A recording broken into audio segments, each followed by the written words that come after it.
Hi friends, welcome to SankalpStudySuccess lectures.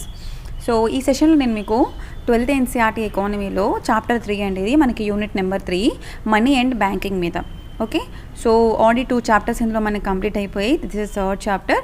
మీకు ఏమైనా doubts ఉంటే నాకు మెయిల్ చేయండి divyamam2020@gmail.comకి, or else for video updates గురించి మన ఛానల్లో, టెలిగ్రామ్ ఛానల్లో జాయిన్ అవ్వండి. చూడండి, ఈ చాప్టర్ చాలా important because this is a basic for everything. మనం రిజర్వ్ బ్యాంక్ ఆఫ్ ఇండియా గురించి లేదా అదర్ బ్యాంకింగ్ సెక్టార్స్ గురించి లేదా ఏవైనా నార్మ్స్ గురించి చదువుకునేటప్పుడు ఈ చాప్టర్ అనేది బేసిక్ చాప్టర్ అనమాట. ఓకేనా? సో దీనిలో మనకి అంటే what is the demand for money అని, what is the supply for money, ఓకేనా, మనీకి డిమాండ్ ఏంటి అండ్ సప్లై ఆఫ్ మనీ ఎలా ఉంటుంది, అండ్ మనకి ఉన్నటువంటి బ్యాంక్స్ 2 types ఉన్నాయి కదా మనకి banks. Actually we have a central bank, that is RBI, reserve bank of India, and next we have commercial banks and we have government banks. We have అదే commercial banks in the sense private banks. Okay, and కొన్ని open market operations అని, open market operations OMO అంటారు వాటిని, and cash CRR, cash reserve ratio, SLR, ఇవన్నీ కూడా మనకి ఈ చాప్టర్లో వస్తాయి అన్నమాట. బ్యాంక్ రేట్ ఎలా ఉంటుంది, ఫ్లాట్ మనీ అంటే ఏంటి అని. సో ప్రతి ఒక్క దగ్గర ఇంతకుముందు చాప్టర్స్ లాగే నేనేం చేస్తానంటే ఇది ఇంపార్టెంట్ అని చెప్తాను, ఆ అండర్లైన్ చేసింది మీ నోట్స్లోని రాసుకోండి. ఓకేనా? నెక్స్ట్ టైం చదివినప్పుడు మీరు కేవలం నోట్స్ మాత్రమే చదివితే సరిపోతుంది.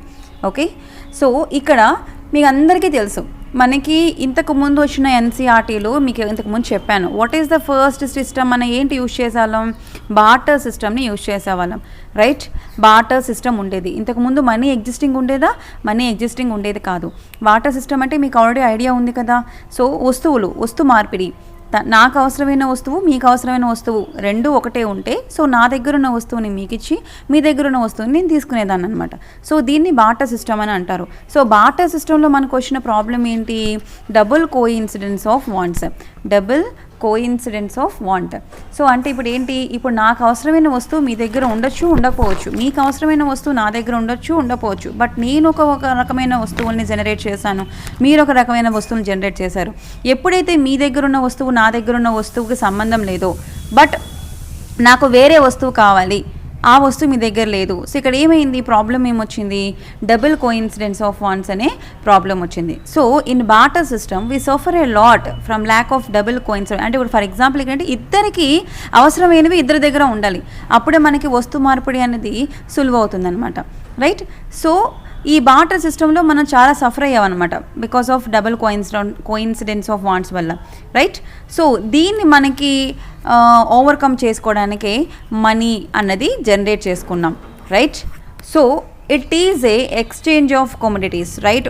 మీడియం ఆఫ్ ఎక్స్చేంజ్ అని చెప్తాం. Money is the what is that commonly accepted medium of exchange, right? So ఇక్కడ మీరు ఒక విషయాన్ని గుర్తుపెట్టుకోవాలి. ఫస్ట్ థింగ్ ఏంటంటే exchange of commodities without mediation of money, money లేకుండా మీరు కమోడిటీస్ని ఎక్స్చేంజ్ చేసుకుంటే దాన్ని ఏమంటారు, బార్టర్ సిస్టమ్ అని అంటారు. Okay, but in modern economy people hold the money, right? For what?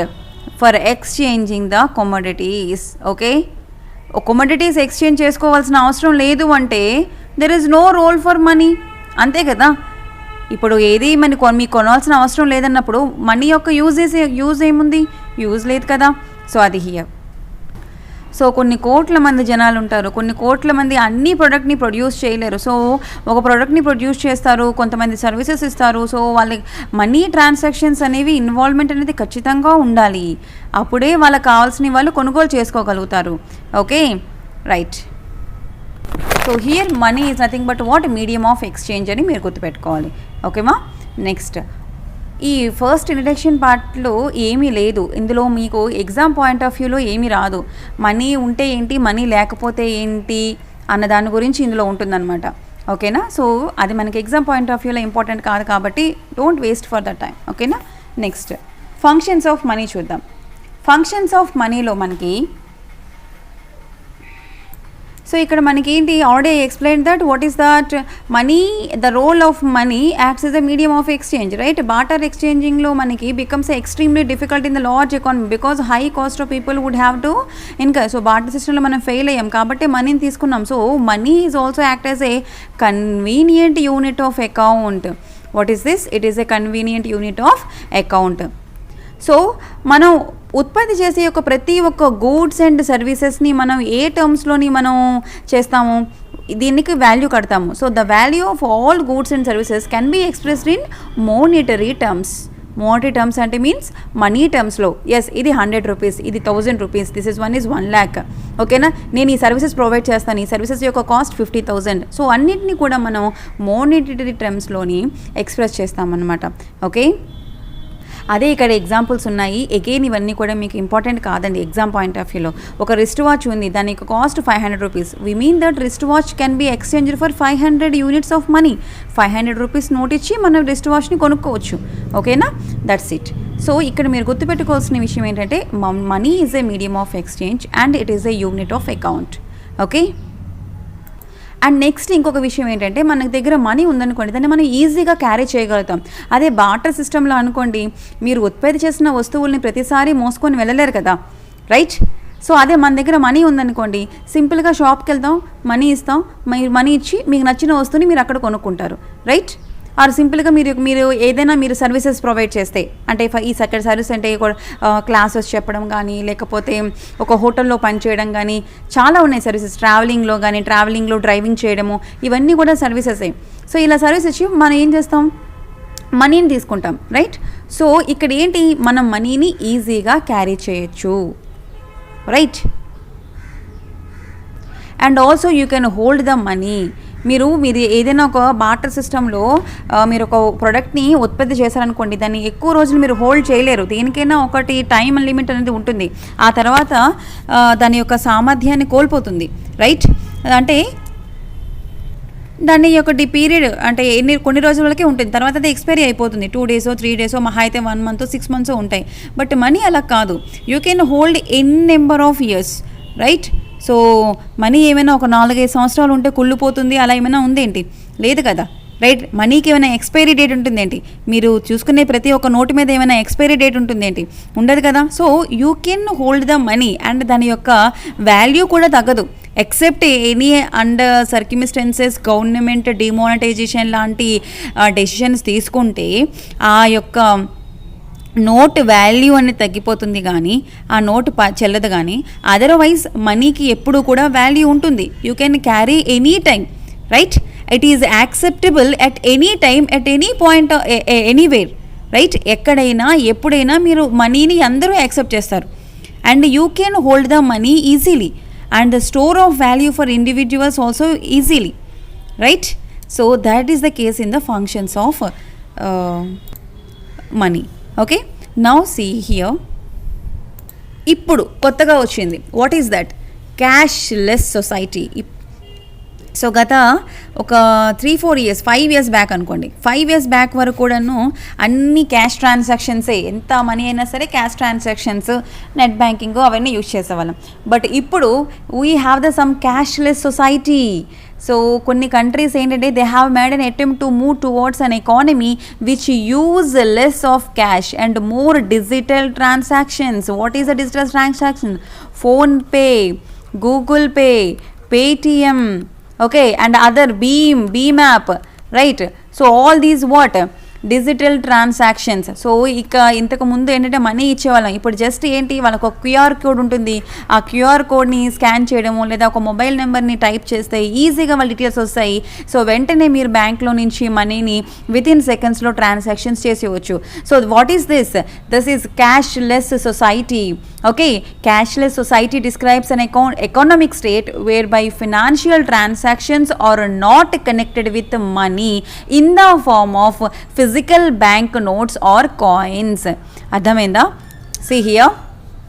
A cashless society describes an economic state whereby financial transactions ఉంటాయి, financial transaction జరుగుతుంది, కానీ రిజర్వ్ బ్యాంక్ ఆఫ్ ఇండియా జారీ చేసినటువంటి నోట్స్ రూపేనా కానీ coins రూపేనా కానీ ఆ ట్రాన్సాక్షన్స్ ఉండదు. That are not connected with the money in the form of physical bank. ఓకేనా, physical bank notes or coins, but rather than through the transfer of digital information, usually and electronic representation of money ఉంటుందన్నమాట. ఓకేనా, between the parties. Simply నా PhonePe number చెప్తే మీరు మీ దానిలో type చేస్తే నా bank అకౌంట్లో డైరెక్ట్గా, బట్ ఇక్కడ ఏంటి, మీ యొక్క మొబైల్ నెంబర్ అనేది మీ యొక్క బ్యాంక్ అకౌంట్తో అనుసంధానం కలిగి ఉండాలి, అండ్ మీరు మొబైల్ బ్యాంకింగ్ని యాక్టివేట్ చేసుకొని ఉండాలి, అండ్ మీ యొక్క నెట్ బ్యాంకింగ్ని యాక్టివేట్ చేసుకొని ఉండాలి. ఇవి అనమాట, ఇవి ఇప్పుడు బేసిక్ థింగ్స్ ఇవన్నీ కూడాను, right? Okay, hope you understand what is the cashless society. And ఈ అంటే ఇదంతా దేని గురించి అంటే కనుక బ్లాక్ మనీ ఉండకుండా ఉండడం కోసం, అదేవిధంగా జరిగిన ట్రాన్సాక్షన్స్లోని ట్రాన్స్పరెన్సీ ఉండడం కోసం ఈ డిజిటల్ ట్రాన్సాక్షన్స్ని తీసుకురావడం జరిగిందనమాట. ఓకే, అండ్ సో మన భారత ప్రభుత్వం ఈ డిజిటల్ ట్రాన్సాక్షన్స్లోని ఏంటి తీసుకొచ్చింది అంటే రీసెంట్గా ఏవైనా ఫినాన్షియల్ ఇంక్లూజన్స్ చేసిందా అంటే ఎస్, మనకి జన్ధన్ అకౌంట్స్ తీసుకొచ్చారు నరేంద్ర మోడీ గారు, right? Jan Dhan accounts, what is this Jan Dhan accounts? Aadhaar enabled payment systems, ఖచ్చితంగా మన ఆధార్ లింక్ అయి ఉండాలి బ్యాంక్ అకౌంట్స్లోని. ఓకే, ఎలక్ట్రానిక్ వ్యాలెట్స్ తీసుకొచ్చారు, ఈ wallets, national financial switch and other have strengthening the government resolve to go cashless. Okay, today financial inclusion is seen as a realistic dream because of mobile and smartphone penetration across the country, right? Across ఇప్పుడు ఎవరి దగ్గర smart phone లేకుండా లేరు. Even ఒక 5th class 6th class చదివిన పిల్లల దగ్గర ఇప్పుడు అంతా ఆన్లైన్ క్లాసెస్ అయిపోయాయి కాబట్టి మొబైల్ ఫోన్, అందులోకి స్మార్ట్ ఫోన్ ఖచ్చితంగా ఉంటుంది, right? So because of the smart phone and Android phone ఏంటంటే మనకి ఈ డిజిటల్ ట్రాన్సాక్షన్స్ అనేవి మరీ ఈజీగా అయ్యాయి.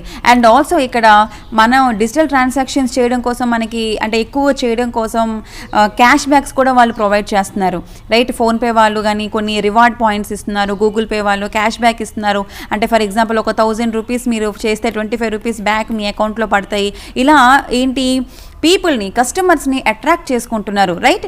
సో ఇప్పుడు ఏంటి, all over the country, not only country, all over the world ఎటువైపు వెళ్తుంది డిజిటల్ ట్రాన్సాక్షన్. సో ఇప్పుడు చూడండి మీరు ఏ విధంగా మనకి మార్పు చెందుతుంది. ఫస్ట్ బార్టర్ సిస్టమ్ ఉండేది, ఆ తర్వాత మనీ అడ్జస్ట్మెంట్స్ వచ్చింది, మనీ తర్వాత ఇప్పుడు ఎటు వెళ్తున్నాం మనం, డిజిటల్ ట్రాన్సాక్షన్స్ వైపు వెళ్తున్నాం. సో ఇక్కడ ఏంటి, ఎవ్రీ ఇయర్ ఇంత కొన్ని ఎకనామిక్ ట్రాన్సాక్షన్స్లోని చేంజెస్ అనేవి వస్తూ ఉంటున్నాయి. Okay, that is the case. Now see the next topic. What is the demand for money? What is the supply of money? Okay, so in demand for money, it tells us what makes people desire a certain amount of money.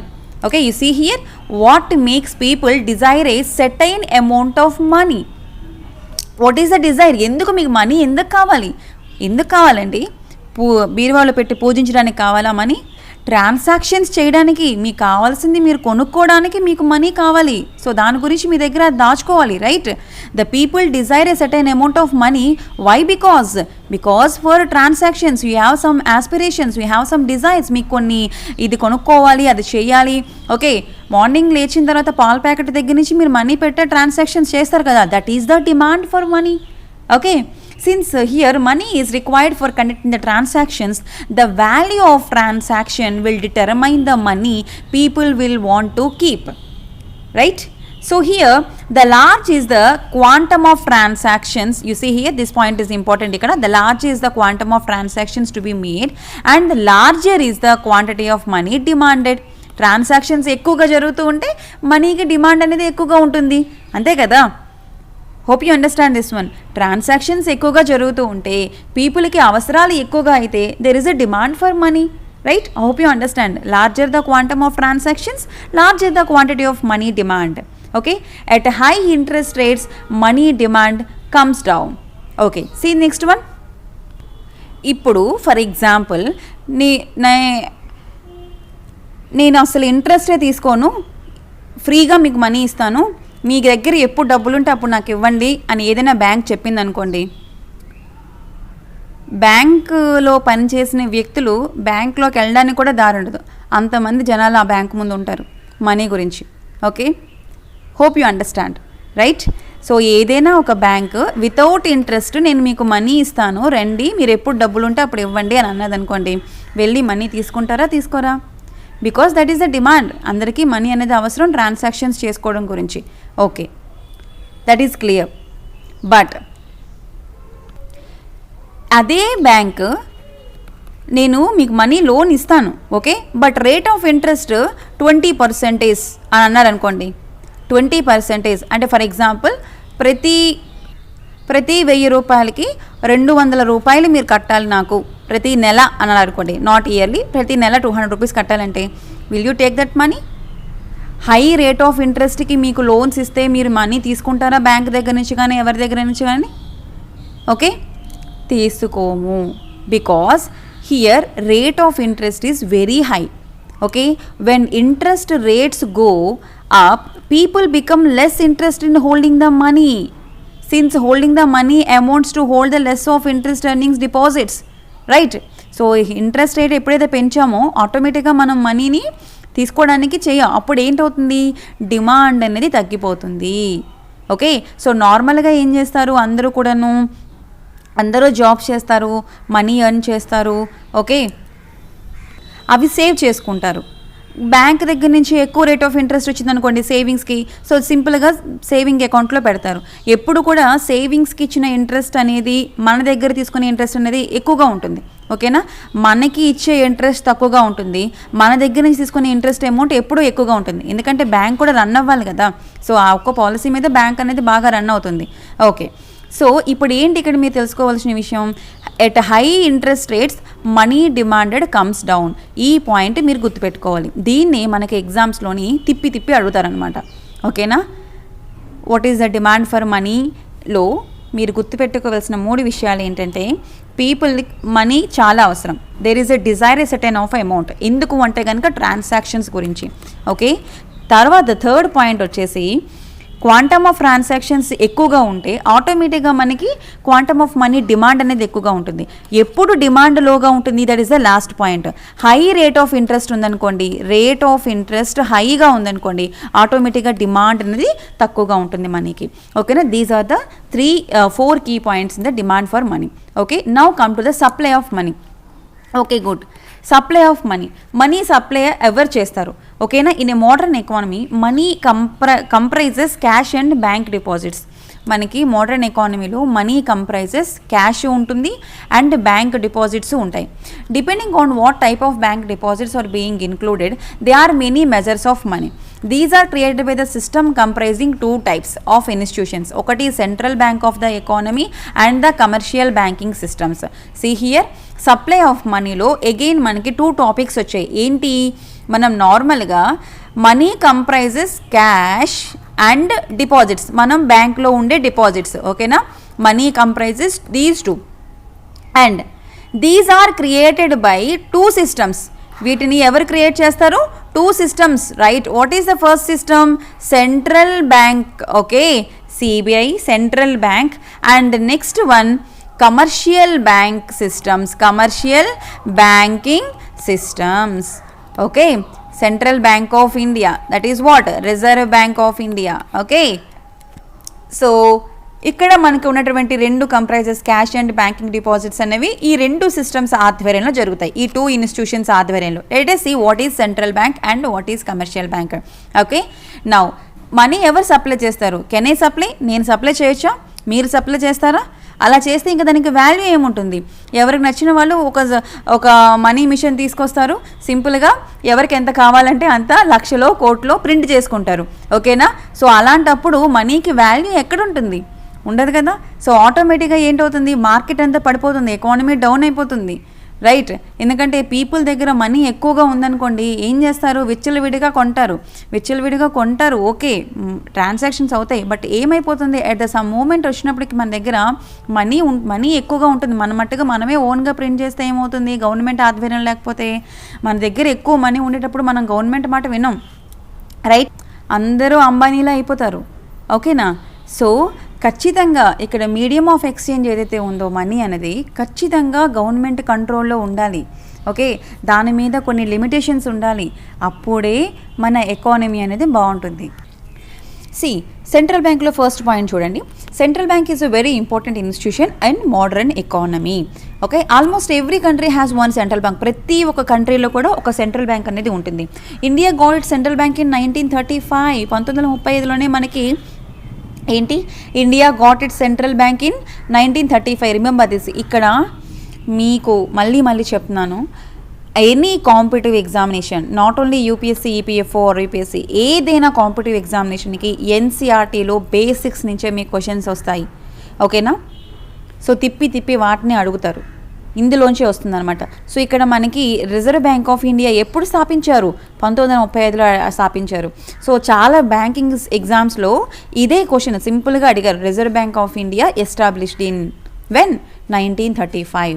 India got its central bank in 1935 and its name is what? Reserve Bank of India. And what is the functions of the Reserve Bank of India? It issues the money. The central bank has several important functions. What is that function? It issues the currency of the country. That is the second point. Okay, our central bank is Reserve Bank of India, and Reserve Bank of India ఏంటి issue చేస్తుంది? కంట్రీకి అవసరమైన కరెన్సీని issue చేస్తుంది. And it controls the money supply of the country through various methods. ఓకేనా? So అలాగే money control చేయాలి. Money విచ్చలవిడిగా ఇచ్చేస్తే దానికి వాల్యూ ఉండదు. ఇప్పుడు ఏదైనా సరే ఒక వస్తువు విపరీతంగా ఉందనుకోండి, దానికి వాల్యూ ఉండదు, రైట్? ఎప్పుడు దానికి వాల్యూ ఉంటుంది? It should be some limited form. Okay, so అలాగా మనీ కంట్రోల్ చేయడం కోసం రిజర్వ్ బ్యాంక్ ఆఫ్ ఇండియా కొన్ని మెథడ్స్ని యూజ్ చేస్తుంది. ఏంటా methods? Bank rate. What is that first method? Bank rate and open market operations and variations in the reserve ratios. Reserve ratio what man? Cash reserve ratio. Okay, CRR. So ఈ మెథడ్స్ని use చేసుకొని reserve bank of India మనీని control చేస్తుంది అనమాట కంట్రీలోని. Okay, remember this, very important మా. Reserve bank of India మనీని ఏ పద్ధతుల ద్వారా భారతదేశంలోని కంట్రోల్ చేస్తుంది? మనీ సప్లై కంట్రోలింగ్ ఎలా జరుగుతుంది అంటే త్రూ బ్యాంక్ రేట్ ద్వారా, through operating open market operations ద్వారా అండ్ రిజర్వ్ రేషియోస్ ద్వారా. సో సిఆర్ఆర్, ఎస్ఎల్ఆర్ ద్వారా మనకి ఏంటంటే కనుక reserve bank of India control చేస్తుంది. ఓకేనా? That is the next point. And next one, it is the custodian of the foreign exchange reserves of the economy. It also acts as the bank to the banking system. So మనకి ఓవరాల్గా banking system అనేది ఉంది, right? We have many bank, state bank of India, Andhra bank, union bank, ICICI bank, HDFC bank. వీళ్ళందరికీ అధినేత ఎవరు? This is the bank to all the banking system in India, which is discussed in detail later. Okay, తర్వాత నేను మీకు మళ్ళీ ఇది చెప్తాను మీకు. బట్ దిస్ ఈజ్ ద, ఎందుకు సెంట్రల్ బ్యాంక్ అని అన్నాం? So we have central bank of India, ఇంకొక బ్యాంక్ ఉంది అదే పేరుతోని. బట్ ఈ బ్యాంక్స్ అన్నిటికీ సెంట్రల్ బ్యాంక్ ఎవరు అంటే that is what? Reserve bank of India. Okay, when it is established 1935. How they can control the money? Bank rate, open market operations and reserve ratios. ఓకేనా? Hope you understand up to here. Okay, so ఇక్కడ మనం money and banking విషయం చదువుకుంటాం కాబట్టి ముఖ్యంగా మీరు ఇక్కడ తెలుసుకో విషయం అంటే సప్లై ఆఫ్ మనీని మనకి ఎవరు సప్లై చేస్తారు? Reserve bank of India supply చేస్తుంది. Okay, so this currency issued by the central bank and can be held by the public or by the commercial banks and it is called the high powered money. What is that? It is called high powered money. ఇక్కడ మీరు ఒక విషయాన్ని గుర్తుపెట్టుకోవాలి. ఈ high powered money మీద కూడా మనకి చాలాసార్లు ఎగ్జామ్లో వచ్చింది. Okay, here currency issued by whom? Central bank. So central bank ఏదైతే మనకి ఇష్యూ చేస్తుందో ఆ మనీని ఏమంటారు? హై పవర్డ్ మనీ అంటారు, ఆర్ రిజర్వ్ మనీ అంటారు, ఆర్ మోనిటరీ బేస్ అని అంటారు. Okay, high powered money or reserve money or monetary base. Okay, remember this point are very important. ఇక్కడ అండర్లైన్ చేసినవన్నీ కూడా మీరు మీ నోట్స్లో ఖచ్చితంగా రాసుకోండి. Okay, high powered money or reserve money or monetary base.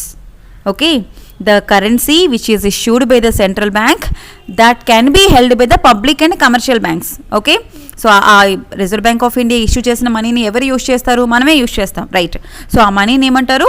High powered money, reserve money, monetary base. Okay, next ఇది very last point. మీరు ఏంటంటే లాస్ట్ పాయింట్ ఇంపార్టెంట్ కాదేమో తెలుస్తారు, బట్ ఇక్కడ it acts as a basis for credit creation.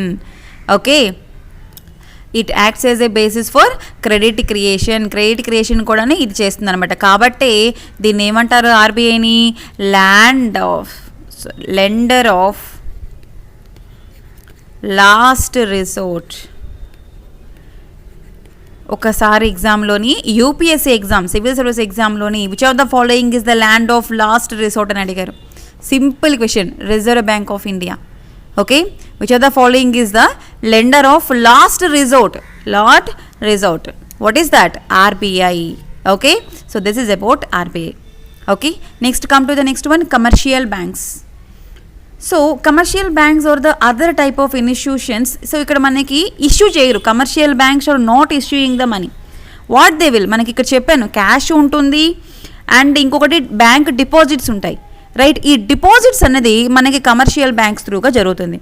Will you deposit the money in reserve bank of India? Normal operations మనకి reserve bank of ఇండియాకి వెళ్ళి చేసుకోగలుగుతామా? ఇప్పుడు నార్మల్గా మీరు ఆంధ్ర బ్యాంక్ వెళ్ళి ఒక బ్యాంక్ అకౌంట్ ఓపెన్ చేస్తారు, అలా రిజర్వ్ బ్యాంక్ ఆఫ్ ఇండియాకి వెళ్ళి ఒక బ్యాంక్ అకౌంట్ ఓపెన్ చేస్తారా? చేయలేం, నార్మల్ బ్యాంకింగ్. ఓకే, అయితే ఈ డిపాజిట్స్ ఇవన్నీ ఎక్కడ జరుగుతాయి అంటే మనకి కమర్షియల్ బ్యాంక్ జరుగుతాయి. So commercial banks or the other type of institutions, they are accepting what? Deposits from the public and lend out a part of these funds to those who want to borrow. This is the important point. Okay na? So idantha meeku already telisina vishayam. Manam deposit chestamu oka bank loni. So nenu em chesanu, SBI lo deposit chesanu, oka lakh rupayalu deposit chesanu. So Reserve Bank of India limitations meraku CRR SLR anni తీసేగా remaining amount SBI ఏం చేస్తుంది, మీకు ఎవరికైనా amount అవసరం ఉంటే అప్పు ఇస్తుంది, borrow ఇస్తుంది, right? Here what is the do? ఇక్కడ ఎస్బీఐ ఏం చేస్తుంది, ఇక్కడ బ్యాంక్, నాట్ ఓన్లీ ఎస్బీఐ, ప్రతి బ్యాంక్ కూడా ఏం చేస్తుందంటే they accept the deposits from one customer, okay, and lend out part of it, not the entire amount ఇస్తే ఏంటి ప్రాబ్లం అవుతుందో, ఏం ప్రాబ్లం ఫేస్ చేస్తారో మీకు ఇంతకు ముందు చాప్టర్స్లో ఎక్స్ప్లెయిన్ చేశాను. ఓకే, ఇందులో కొంత పార్ట్ని ఎవరికైతే అవసరమో వాళ్ళకి ఇస్తుందన్నమాట. That is the functions of the commercial bank.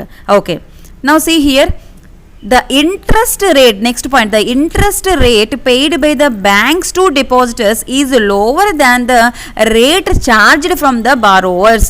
So ఇక్కడ చూడండి, నేను డిపాజిట్ చేశాను, నాకు ఇచ్చే ఇంట్రెస్ట్ రేట్ ఎక్కువగా ఉంటుందా? బ్యాంక్ ఈ పర్సన్కి మనీ అప్పుగా ఇచ్చింది, ఈ అప్పుగా ఇచ్చిన తర్వాత వీళ్ళ దగ్గర ఇంట్రెస్ట్ తీసుకుంటుంది కదా బ్యాంక్.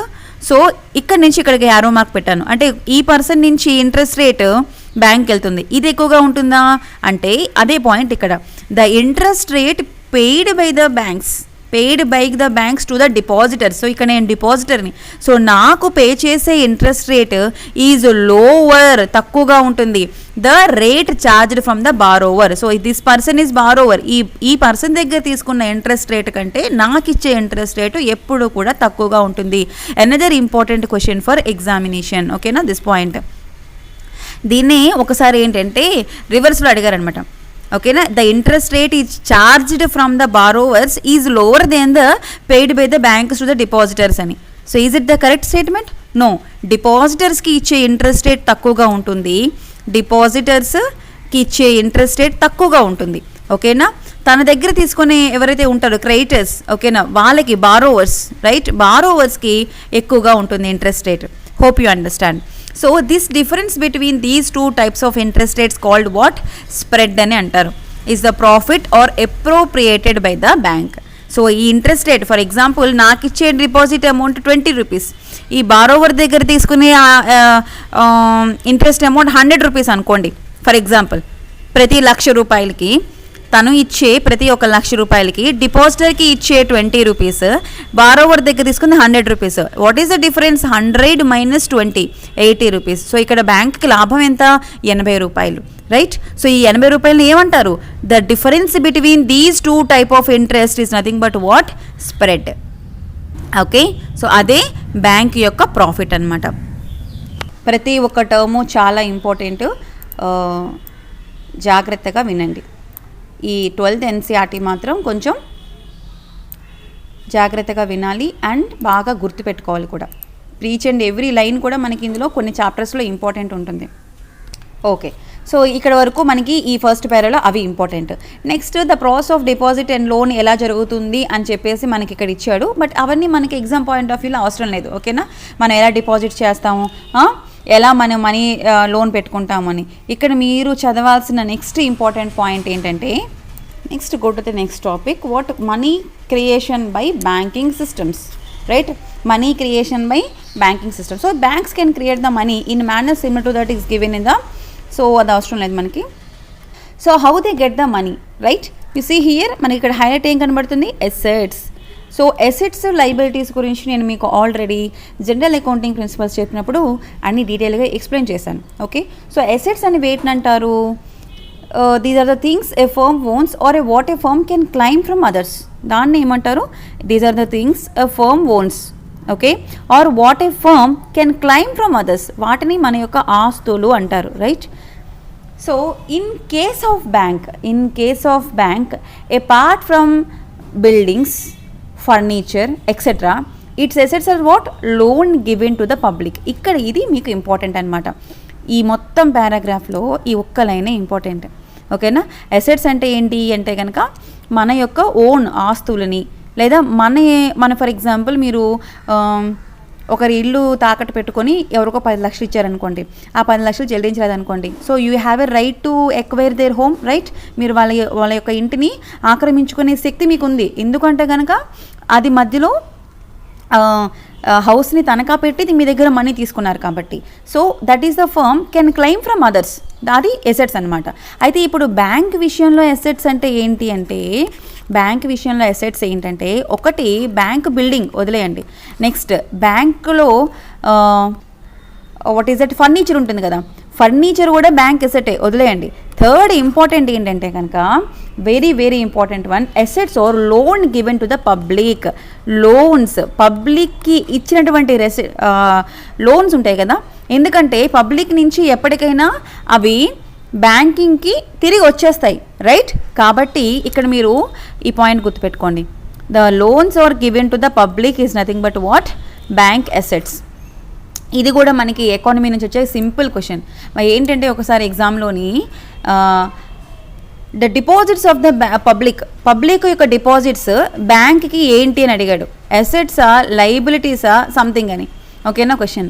సో అందరూ ఎసెట్స్ అని పెట్టేశారు అనమాట. డిపాజిట్స్ అంటే ఇప్పుడు బ్యాంక్ దగ్గర డిపాజిట్స్ ఉంటాయి కదా, సో ఇప్పుడు బ్యాంక్ దగ్గరే మనీ ఉన్నట్టు కదా, కాబట్టి అది బ్యాంక్ ఎసెటే కదా అనేసి. సో బ్యాంక్ దగ్గర ఉన్నట్టే కలగా. ఇప్పుడు మీరు ఫర్ ఎగ్జాంపుల్ ఒక 1000 రూపీస్ మీ బ్యాంక్ అకౌంట్లో పెట్టారు, మీరు ఎప్పుడంటే అప్పుడు బ్యాంక్ నుంచి తీసుకోవచ్చు కదా, తీసుకోవద్దు ఈరోజు నీకు ఇవ్వనని చెప్పి బ్యాంక్ వాడు అండ కదా, right? So that is the liability of the bank, that is not the asset of the bank. Simple question, చాలామంది మిస్టేక్ చేశారు. ఓకేనా, సో ఎప్పుడైనా పబ్లిక్కి లోన్స్ ఇస్తే తిరిగి మనకి వచ్చేసేవి మనకి అసెట్స్ అవుతాయి, మన దగ్గర నుంచి వెళ్ళిపోయేవి లైబిలిటీస్ అవుతాయి. Okay, so remember these 2 points are very important. The loans are given to the public is nothing but what, assets. The deposits of the public is nothing but what, liability. Okay, and ఇంకొక asset కూడా ఉంది ఏంటంటే, that the bank has is reserves, right? కొన్ని reserves కొన్ని దాచుకుంటుంది. The reserves are deposits which commercial banks that we keep with the central bank. అంటే for example ప్రతి ఒక్క బ్యాంక్ కూడాను రిజర్వ్ బ్యాంక్ ఆఫ్ ఇండియాలోని మనీ ఉంచాలన్నమాట. అది reserve bank of India rule. Okay, so ఎంత పర్సెంట్ ఉండాలి, ఏం చేయాలి, అవన్నీ కూడా ఆర్బీఐ జారీ చేస్తుంది. ఓకే, దాన్ని ఏమంటారో నేను మీకు చెప్తాను. Okay, so reserve bank of ఇండియాలో ఉంచినటువంటి వారి యొక్క రిజర్వ్స్ని, ఆ నిల్వల్ని ఏమంటారంటే ఆ పర్టికులర్ బ్యాంక్ యొక్క అసెట్స్ ఏనమాట. Okay, and it's cash also assets. Okay, so these reserves are kept partially as a cash and partially in the form of financial instruments. ఆ ఫినాన్షియల్ ఇన్స్ట్రుమెంట్స్ ఏంటి, మళ్ళీ బాండ్స్ అండ్ ట్రెజరీ బిల్స్ రూపంలోని ఉంటాయి అన్నమాట. ఇవన్నీ కూడా మనకి రిజర్వ్ బ్యాంక్ ఆఫ్ ఇండియానే జారీ చేస్తుంది. ఓకేనా, మనకు కాదు, బ్యాంకింగ్ సిస్టమ్ వాళ్ళకి. ఎందుకంటే ఈ అన్ని బ్యాంకులకి సెంట్రల్ ఎవరు, reserve bank of India. Reserve bank of ఇండియాలో ప్రతి ఒక్క బ్యాంకు కూడాను కొన్ని రిజర్వ్స్ని పెట్టుకోవాలి. ఓకేనా, ఆ రిజర్వ్స్ అన్నవి క్యాష్ రూపంలో ఉండాలి ఫస్ట్ థింగ్. ఓకేనా. సెకండ్ ఫామ్ ఏంటి, బాండ్స్ రూపంలో కానీ ట్రెజరీ బిల్స్ రూపంలోనే కానీ ఉండాలి. వాటిని ఏమంటారు, ఫినాన్షియల్ ఇన్స్ట్రుమెంట్స్ అని అంటారు. ఆ బాండ్స్ అండ్ ట్రెజరీ బిల్స్ ఎవరు ఇష్యూ చేస్తారు, reserve bank of India issue చేస్తుంది. సో ఇప్పుడు ఫర్ ఎగ్జాంపుల్ ఒక బాండ్ కొనుక్కుంటే తను మనీ చేసినట్టే కదా. So here that is also assets of the bank. Okay, అదే ఇక్కడ చెప్తున్నా చూడండి. Reserves are similar to the deposits we keep with the banks. మనం ఎలాగ మన బ్యాంక్లోని ఫర్ ఎగ్జాంపుల్ ఐసిఐసిఐ బ్యాంక్లోని మీరు ఒక 1000 రూపీస్ పెట్టారనుకోండి, that is your asset, right. So how we reserve in the bank, like ఈ బ్యాంక్స్ అన్ని కూడాను రిజర్వ్ బ్యాంక్ ఆఫ్ ఇండియాలో రిజర్వ్ చేస్తాయి అనమాట. అదే ఇక్కడ, ఓకేనా. And see here we keep the deposits and these deposit our assets, అవి మన assets. They can be withdrawn any time by us. Commercial banks like State Bank of India keep their deposits with RBI. Okay, commercial banks like State Bank of India and some other banks, they can deposit some amount of money with RBI, and these are called what, reserves. So here you need to remember assets is equal to reserves plus loans. అదే bank లో అయితే మనం, అదే business లో అయితే ఏం చెప్పాము, assets is equal to liability plus, మామూలుగా మనం ఎన్ని బ్యాంకులు లయబిలిటీ ప్లస్ ఓనర్స్ ఈక్విటీ అంటాం. అదే బ్యాంకింగ్ సిస్టంలో అయితే assets is equal to reserves plus loans. అంటే ఇక్కడ లోన్స్ పబ్లిక్ ఇచ్చిన లోన్స్, అలాగే రిజర్వ్ బ్యాంక్ ఆఫ్ ఇండియాలో ఉంచిన రిజర్వ్స్ రెండు కూడా మనకి అసెట్స్తో సమానం అనమాట. ఏంటి, బ్యాంక్ యొక్క assets. Remember this, very important. This is the equation for calculating the balance sheet in the business. Okay, now here assets అంటే ఏంటి, ఒక రిజర్వ్ బ్యాంక్ ఆఫ్ ఎనీ బ్యాంక్కి అసెట్స్ అంటే ఏంటంటే you must remember reserves plus loans. Reserves అంటే what is there in the reserve bank of India, either in the form of cash or in the form of bonds or in the form of treasury bills. Okay, loans is nothing but what the money given to the public, that is nothing but loan here. You must remember this one. Okay, that is the important. Next come to the liabilities, right. What do you mean by liability? మీకు ఇంతకు ముందే చెప్పాను, మనం తిరిగి ఇచ్చేయవలసిన వాటిని liabilities అంటారు. Okay, for any firm or its debt or what it owes to others. So తిరిగి ఇచ్చేయవలసిన వాటిని ఏమంటారు, లయబిలిటీస్ అని అంటారు. For a bank what is the liability, deposits. So మనం బ్యాంకులో డిపాజిట్ చేసిన మనీ ఏదైతే ఉందో that is the liability of the bank. You must remember this equation also. Okay, that is about liability. Now come to the next one. How we can the accounting rules బట్టి net worth is equal to assets minus liabilities. So ఏదైనా ఒక bank యొక్క net worth, ఎంత లాభం వచ్చింది, profit అంటే వాళ్ళకు ఉన్నటువంటి అసెట్స్లోంచి లయబిలిటీస్ని తీసేస్తే ఇంకా ఏం మిగిలిందో అది నెట్ వర్త్ అనమాట. Okay, so for example if assets is greater than liability, ఓకేనా, ఇచ్చే వాటికంటే వచ్చేవే ఎక్కువ ఉన్నాయనుకోండి, that is net worth. Okay, right.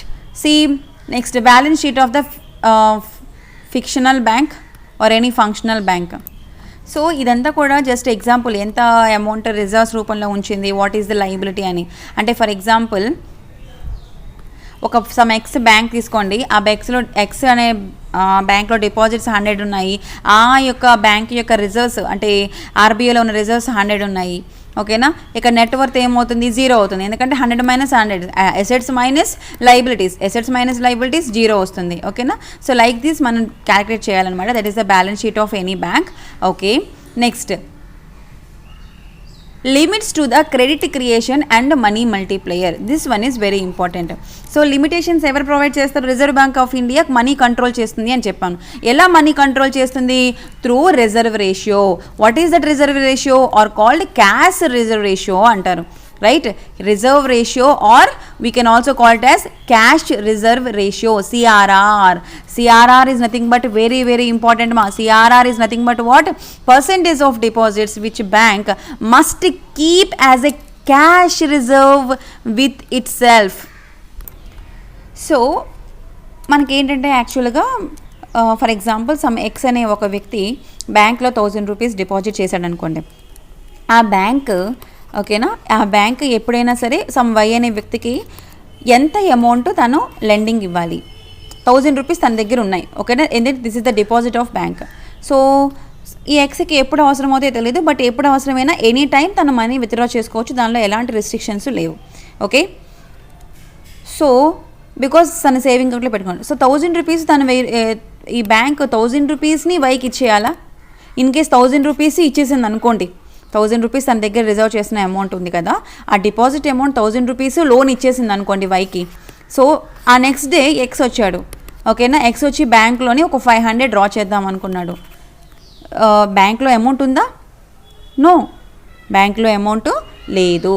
So అప్పుడు ఏంటి ఫేస్ చేస్తుంది బ్యాంక్? ఇన్సాల్వెన్సీ. సో దాని యొక్క సామాజికతని కోల్పోతుంది. సో బ్యాంక్ దివాలా తీసింది అంటారు. బ్యాంకులో మినిమం అమౌంట్ ఎప్పుడు కూడా వాళ్ళు మెయింటైన్ చేయాలి, ఎందుకంటే ఎప్పుడు ఏ కస్టమర్ మనీ విత్డ్రాకి వస్తారో తెలియదు. సో వాళ్ళ దగ్గర డిపాజిట్ అయిన మొత్తం అమౌంట్ని ఏ ఒక్క కస్టమర్కి కూడాను కంప్లీట్గా ఇవ్వకూడదు. So RBI decided to means control this money in every bank they produce or they decide to give some deposits అనమాట. ఖచ్చితంగా మీరు ఇంత పర్సెంటేజ్ ఆఫ్ అమౌంట్ని మీ దగ్గర రిజర్వ్స్ రూపంలో ఉంచాలి. దాన్ని ఏమంటారు? క్యాష్ రిజర్వ్ రేషియో అని అంటారు. ఓకేనా? అంటే ఇప్పుడు బ్యాంక్ ఓవర్ లెండింగ్ ఇచ్చకూడదనమాట. See here, there is a limit to money or credit creation by banks. Yes, there is a limit to money and credit creations. How? Central Bank of India, that is RBI జారీ చేసిందనమాట ఉత్తర్వులు. So RBI ఖచ్చితంగా, so ఇప్పుడు ఖచ్చితంగా మనకి ఏంటి, RBI కొంత interest చెప్తుందనమాట. ఇంత రేట్ ఆఫ్ ఇంట్రెస్ట్ మీరు రిజర్వ్ చేసుకోవాలి ఖచ్చితంగా మీకు వచ్చిన అమౌంట్లోని అని, డిపాజిట్ అయిన ప్రతి ఒక్క అమౌంట్లోని. ఫర్ ఎగ్జాంపుల్ 40 రూపీస్ అంటే 40% రిజర్వ్ చేయండి అని అంటే ఎంత ఉంచాలి? దగ్గర దగ్గర 400 రూపీస్ ఖచ్చితంగా రిజర్వ్ చేయాలి. ఓకేనా? So that is the case in cash reserve ratio. So ఇక్కడ మీరు ఏంటి గుర్తుపెట్టుకోవాలంటే, cash reserve ratio is equal to the percentage of deposit which a bank must keep as a cash reserve undali. Apart from the CRR, banks are also required to keep some reserves in liquid form in the short term. ఓకేనా? ఆ liquid ఫామ్ని ఏమంటారు? SLR అని అంటారు. ఓకేనా? Statutory liquidity ratio, that is SLR. SLR CRR చాలా important. ఓకేనా? You must remember and you must understand the concept very clearly. Okay, cash రూపేనా క్యాష్ ఖచ్చితంగా ఉంచుకోవాలి, that is what CRR, cash reserve ratio. ఓకేనా? కొన్ని రిజర్వ్స్ మనకి liquid ఫామ్లో కూడా ఉండొచ్చు, దాన్ని ఏమంటారు? స్టాట్యూటరీ లిక్విడ్ రేషియో అని అంటారు. see the example ఇక్కడ చూడండి. ఫర్ ఎగ్జాంపుల్ సిఆర్ఆర్ 20% ఇచ్చింది అనుకోండి, ఫర్ ఎగ్జాంపుల్ ఆర్బీఐ. ఓకేనా? ఆ పర్టికులర్ బ్యాంక్ దగ్గర 100 రూపీస్ డిపాజిట్ వచ్చింది అనుకోండి. 100 రూపీస్లో 20% అంటే ఎంత? 20% of 100 20 rupees. Okay, so 20 rupees CRR ఉంచాలి రిజర్వ్స్ రూపంలోని. రిజర్వ్ బ్యాంక్ ఆఫ్ ఇండియా దగ్గర సిఆర్ఆర్ ఎంత? 20 రూపీస్ ఉంచాలి. అండ్ రిమైనింగ్ 100 రూపాయలు 20 రూపీస్ తీస్తే ఎంత? 80 రూపీస్ లోన్ ఇచ్చుకోవచ్చు. బట్ ఈ 80 రూపీస్లో కూడాను can be used to give the loans, but the statutory requirement is there of the reserve ratio, okay, that acts as some limit to the amount of credit. Okay, so ఇది మీకు ఒక example తీసుకొని చెప్తే నీట్గా అర్థమవుతుంది. see carefully, listen carefully. see here, for example SBI అనే bank ఉంది. ఓకేనా? ఎస్బీఐ అనే బ్యాంక్లో ఓకే దివ్య 100 రూపీస్ డిపాజిట్ చేసింది. ఓకే, అండ్ సిఆర్ఆర్ ఎంత విధించింది? 20%. ఫర్ ఎగ్జాంపుల్ ఆర్బీఐ ఇచ్చిన గైడ్లైన్స్ ప్రకారం సిఆర్ఆర్ 20 రూపీస్, 20% అనుకోండి. 100 రూపీస్కి 20% ఎంత? 20 rupees. That means what? 20 rupees RBI అంటే సిఆర్ఆర్లో రిజర్వ్ చేయాలి, ఖచ్చితంగా క్యాష్ రిజర్వ్ చేయాలి. ఓకేనా? సో ఇంకా రిమైనింగ్ ఎంత అమౌంట్ ఉంది? 80 రూపీస్ ఉంది. సో ఈ 80 రూపీస్ని స్టేట్ బ్యాంక్ ఆఫ్ ఇండియా ఎవరికైనా అప్పు ఇవ్వచ్చు. ఫర్ ఎగ్జాంపుల్ రామ్ అనే వ్యక్తి వచ్చాడనుకోండి. సో రామ్ అనే వ్యక్తికి 80 రూపాయలు అప్పుగా స్టేట్ బ్యాంక్ ఆఫ్ ఇండియా ఇచ్చేసింది. ఇప్పుడు బ్యాంక్ దగ్గర ఎంత అమౌంట్ ఉన్నట్టు? నేను ఇచ్చిన దివ్య 100 రూపీస్ ప్లస్ రామ్కి 80 రూపీస్ అమౌంట్ అప్పుగా ఇచ్చాడు. బట్ ఎప్పటికైనా తనకి వచ్చేసేదే, it is an asset right. 80 rupees మొత్తం ఎంత అవుతుంది? 180 రూపీస్ అవుతుంది. ఓకే, ఇప్పుడు 180 రూపీస్కి క్యాష్ రిజర్వ్ రేషియో క్యాలిక్యులేషన్ చేయండి. 20%, 20/100 into 180. So you can cancel these 18 2s are 36 rupees. So next 100 రూపీస్లో ఇక్కడ ఇంకా మీకు 80 రూపీస్ తిరిగి రాలేదు. తిరిగి వస్తే మీ దగ్గర టోటల్ 180 రూపీస్, రైట్? ఆ 180 రూపీస్కి 20% క్యాష్ రిజర్వ్ చూసుకుంటే 36 రూపీస్. ఇప్పుడు నెక్స్ట్ బ్యాంక్ ఎవరికైనా అమౌంట్ లెండింగ్ ఇవ్వాలంటే మీ దగ్గర ఉన్న 100 రూపీస్లో ఎంత క్యాష్ రిజర్వ్ క్యాన్సిల్ చేయాలి? 36 రూపీస్ని క్యాన్సిల్ చేయాలి. That means what? 100 రూపీస్లో 36 రూపీస్ రిజర్వ్ చేసుకుంటే రిమైనింగ్ 64 రూపీస్. ఇప్పుడు బ్యాంక్ 64 రూపాయలని మాత్రమే ఇంకా ఎవరైనా కొత్తగా పర్సన్ వస్తే ఆ పర్సన్కి అప్పుగా మనీ ఇస్తుందన్నమాట. సో ఈ విధంగా మీరు నెక్స్ట్ పర్సన్స్ సో ఇప్పుడు క్యాల్కులేట్ చేసుకోవాలి. ఫర్ ఎగ్జాంపుల్ ఇప్పుడు 180 రూపీస్ ప్లస్ 64 రూపీస్, మళ్ళీ క్యాల్కులేషన్, మళ్ళీ దానికే 20%, మళ్ళీ మనకు 100లో. అలా ఇప్పటికీ బ్యాంక్ ఏంటంటే టాలీ చేసుకుంటుంటుంది అసెట్స్ అండ్ లయబిలిటీస్ని. సో ఈ విధంగా క్యాష్ని రిజర్వ్ చేసుకోవాలి. ప్రతి టైం కూడా 20 రూపీసే కాదు, ఈ నెంబర్ అనేది చేంజ్ అవుతూ ఉంటుంది depending on deposits in the bank. Okay, ఇక్కడ మీరు అడగొచ్చు, మేడం మరి 100 రూపాయల్లో 80 రూపీస్ వెళ్ళిపోయింది కదా అని చెప్పేసి. అది అంతా సో అప్పుడు బ్యాంక్ దగ్గర మళ్ళీ 80 రూపాయలు వచ్చినా 100 రూపాయల్లో, ఫర్ ఎగ్జాంపుల్ 100 రూపాయల్లో 20 రూపీస్ రిజర్వ్స్లో ఉంది, 80 రూపీస్ లెండింగ్కి ఇచ్చారు. ఓకే, బట్ మళ్ళీ 80 రూపీస్ తిరిగి వస్తుంది. ఈ 20 రూపీస్ అప్పుడు మనకి 100 రూపీసే కదా అవుతుంది, 180 ఎలా అవుతుంది అని. అలా కాదండి. ఇప్పుడు ఫర్ ఎగ్జాంపుల్ బ్యాంక్ ఏం చేస్తుంది, తన దగ్గర ఉన్న డిపాజిట్స్ లాగే చూపిస్తుంది. నీ మనీ లేదు అని చూపించదు. ఓకేనా, ఈ 100 రూపీస్ మీ బ్యాంక్ బ్యాలెన్స్లో 100 రూపీస్ ఉన్నట్టు చూపిస్తుందా, లేనట్టు చూపిస్తుందా? ఉన్నట్టే చూపిస్తుంది. ఎవరికైనా అప్పు ఇచ్చినంత మాత్రాన మీ దగ్గర ఉన్న బ్యాంక్ అకౌంట్ బ్యాలెన్స్లో మనీ కట్ అవ్వదు. I clear? సో అందరు బ్యాంక్ అకౌంట్లోని డబ్బులు అలానే ఉంటాయి. సో ఈ 100 రూపీస్ అలానే ఉంటుంది. బట్ ఏం చేస్తుందంటే ఇంటర్నల్గా ఈ 100 రూపీస్లో ఒక 80 రూపీస్ని తీసి ఇస్తుంది అనమాట. ఓకే, సింపుల్గా. సో ఇప్పుడు ఏంటి, తన దగ్గర ఇప్పుడు బ్యాంక్ దగ్గర ఈ 100 రూపీస్ ఉన్నట్టే ప్లస్ తను అప్పుగా ఇచ్చిన 80 రూపీస్ తిరిగి వస్తున్నట్టే. అప్పుడు టోటల్గా ఎంత అవుతుంది? 180 రూపీస్ అవుతుంది అనమాట. ఓకే, బట్ ఇందులో మళ్ళీ తన లైబిలిటీ ఏంటి? 100 రూపీస్. తన లైబిలిటీ ఏంటి? బ్యాంక్ యొక్క లైబిలిటీ ఏంటి? 100 రూపీస్. ఏంటి, ఎప్పటికైనా ఇచ్చేయాలన్నమాట. ఆ పర్టికులర్ కస్టమర్కి ఎప్పటికైనా ఈ 100 రూపాయలు ఇచ్చేయాలి.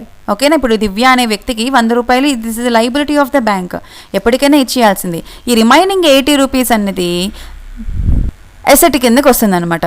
అండ్ ఈ పర్టికులర్ పర్సన్ ఎవరైతే 80 రూపీస్ని తీసుకున్నారో ఆ 80 రూపీస్తో సహా ప్లస్ ఇంట్రెస్ట్ రేట్ని కూడా ఇస్తారు. సో అది మనకి బ్యాంక్కి ఏంటవుతుంది?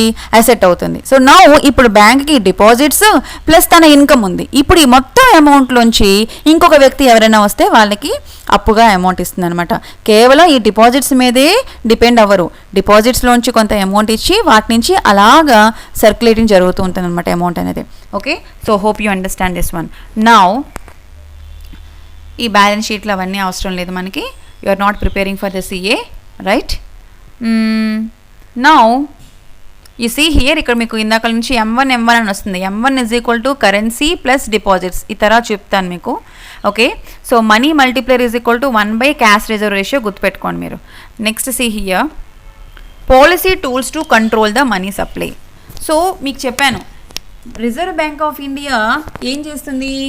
క్యాష్ని ఇష్యూ చేస్తుంది, అదేవిధంగా మనీని కంట్రోల్ చేస్తుంది. ఓకేనా, reserve bank of India do 2 things. First thing is cash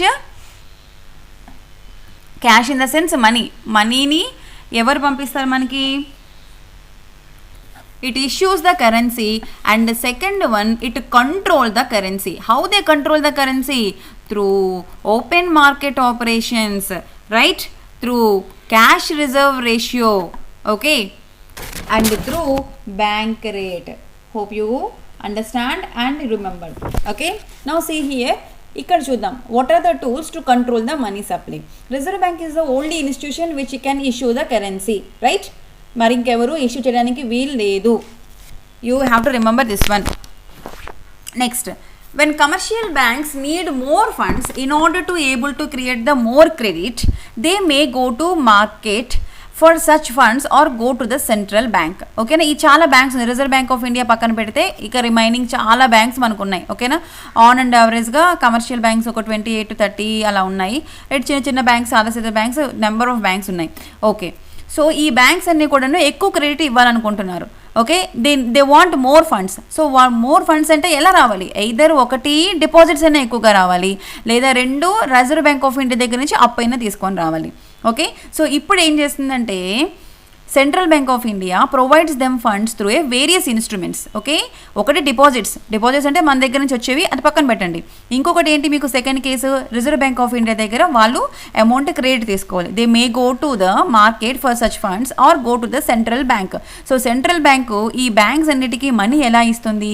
how they provide them funds through various instruments. Okay, this role of RBI that of being ready to lend to all the banks, that is way మనం central bank of ఇండియాని ఏమంటారు? Land of last resort అంటారు. ఈ black colour and బోల్డ్గా ఉన్నవన్నీ కూడాను మీకు ఎన్సీఆర్టీలో అది ఏదైనా పాలిటీ కానీ ఎకానమీ కానీ హిస్టరీ కానీ ఇవి మాత్రం మీరు ఖచ్చితంగా గుర్తుపెట్టుకోవాలి. ఓకేనా, బాగా రివైజ్ చేయాలి, చాలాసార్లు చదవాలి. So RBI is nothing but what? Lender of last resort. Now RBI control the money supply in the economy in various ways. ఏంటో వేస్ అని చూద్దాం ఇక్కడ మనం. Quantitative change or qualitative change. Okay, quantitative tools, qualitative tools, two tools ఉన్నాయన్నమాట. So quantitative tools means what? They can control the extent of money supply by changing the CRR. Cash reserve రేషియోని పెంచవచ్చు, లేదా bank రేట్ని పెంచవచ్చు, are open market operations. వీటిని ఏమంటారు? Quantitative tools అని అంటారు. You see here, you must remember, bank అనేది remaining అన్ని బ్యాంక్స్ని ఏ విధంగా కంట్రోల్ చేస్తుంది అంటే మనీ సప్లైని ఎలా కంట్రోల్ చేస్తుంది అంటే first thing quantitative tools and second one is qualitative tools. Okay, quantitative టూల్స్లో మనకి సిఆర్ఆర్ రూపేణా, bank rate and open market operations. Qualitative tools includes the persuasion by the central bank in order to make commercial banks discourage or encouraging lending which is done through the moral suasions margin requirements. So qualitative ఏం చేస్తుందంటే ఈ lending ఇచ్చినప్పుడు margin రిక్వైర్మెంట్స్ని వాటిని పెడుతుంది అనమాట. ఓకేనా, so దీనిలో మనకి క్వాంటిటేటివ్ టూల్స్ అనేవి చాలా important.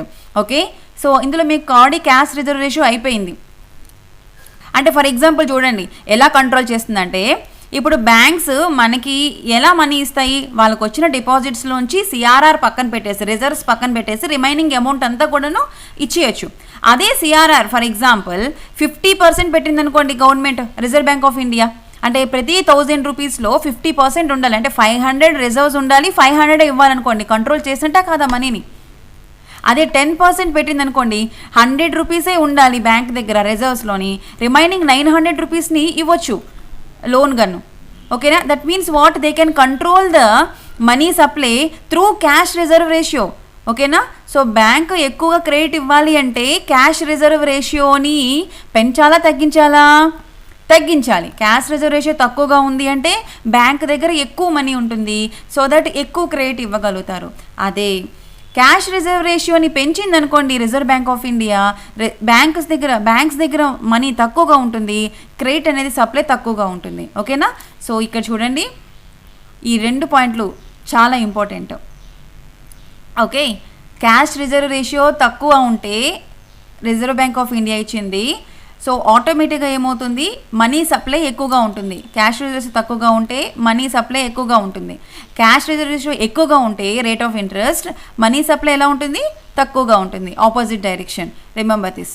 Okay, see the next one, open market operations.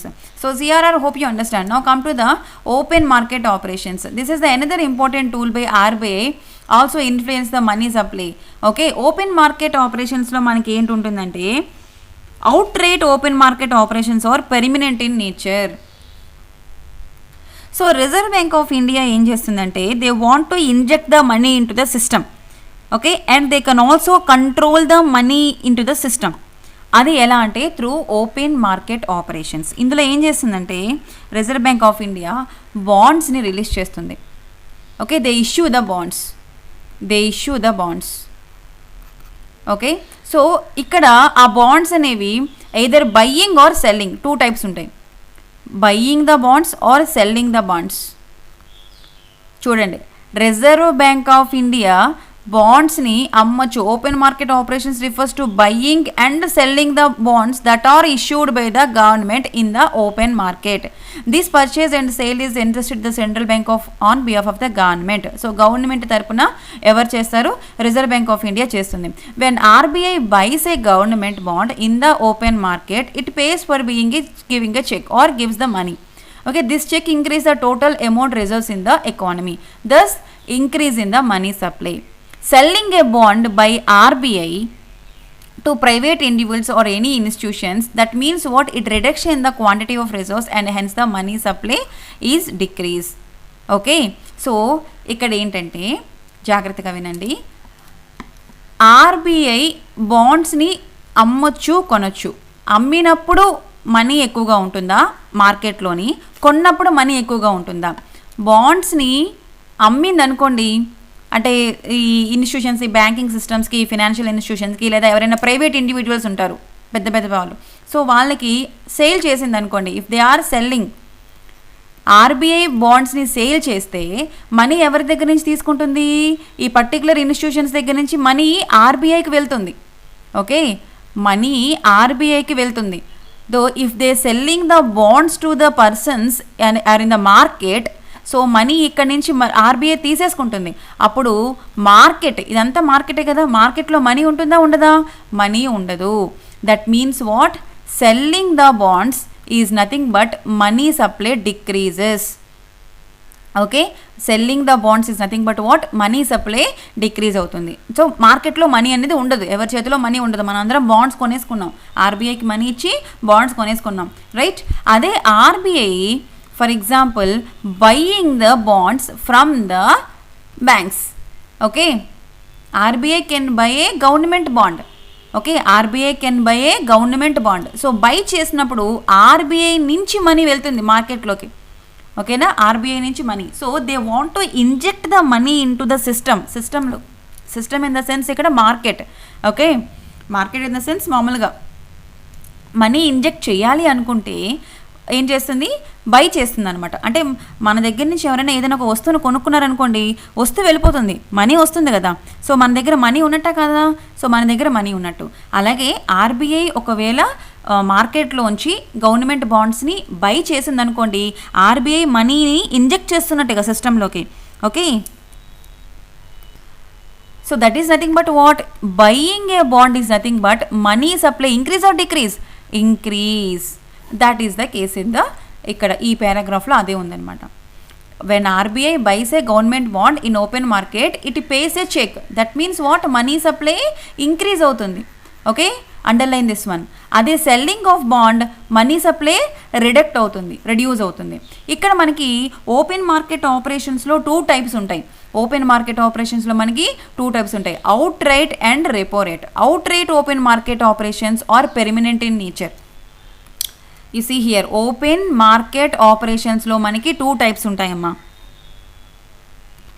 So అందులో ఒకటి ఏంటి మనకి? అవుట్ రైట్, అండ్ నెక్స్ట్ మన ఏంటి? Repo. Okay, so first outright గురించి చదువుదాం. అవుట్ రైట్ అంటే ఏంటి? Outright open market operations are permanent in nature. అంటే when the central bank buys these securities, కొన్నదనుకోండి, బై అంటే ఏంటి? బయటన కొన్నదనుకోండి గవర్నమెంట్ బాండ్స్ని ఆర్బీఐ, అంటే మనీ ఇంజెక్ట్ చేస్తున్నట్టుగా.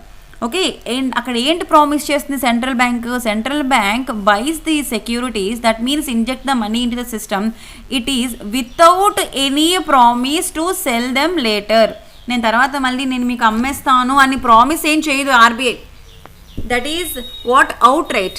అవుట్ రైట్గా కొంటుంది కానీ మళ్ళీ తిరిగి అమ్ముతాను అనే గ్యారంటీ లేదు.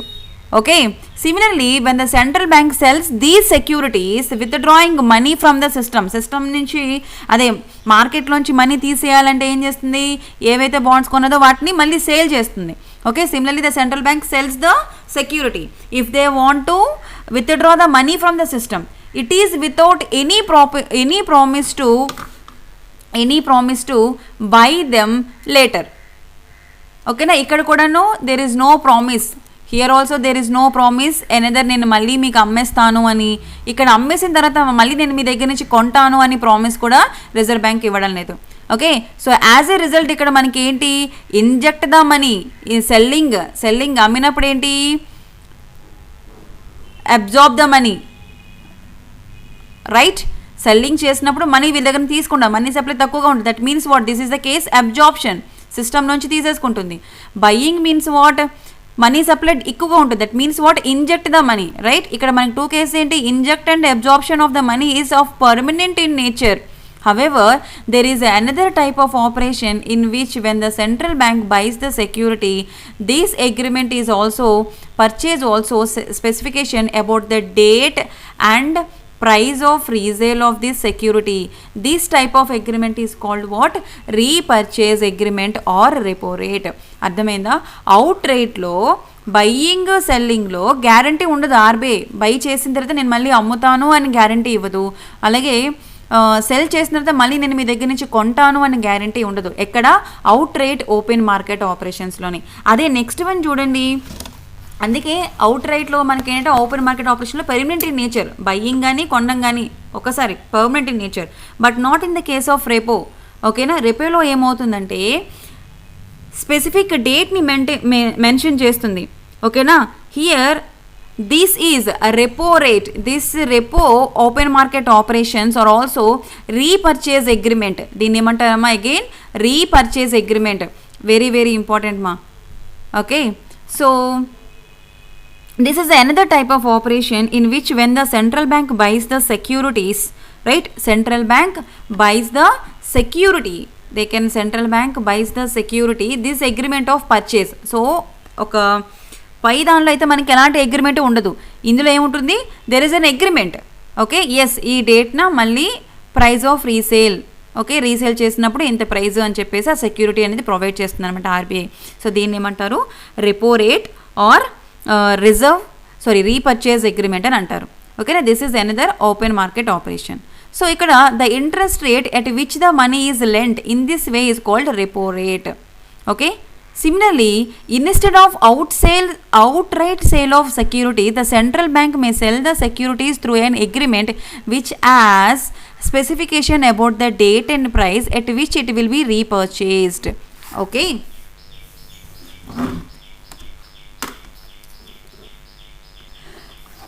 ఇక్కడ అవుట్ రేట్లో మనకి బయ్యింగ్ సెల్లింగ్ మళ్ళీ ఇంకొకటి లేదు, just permanent in nature.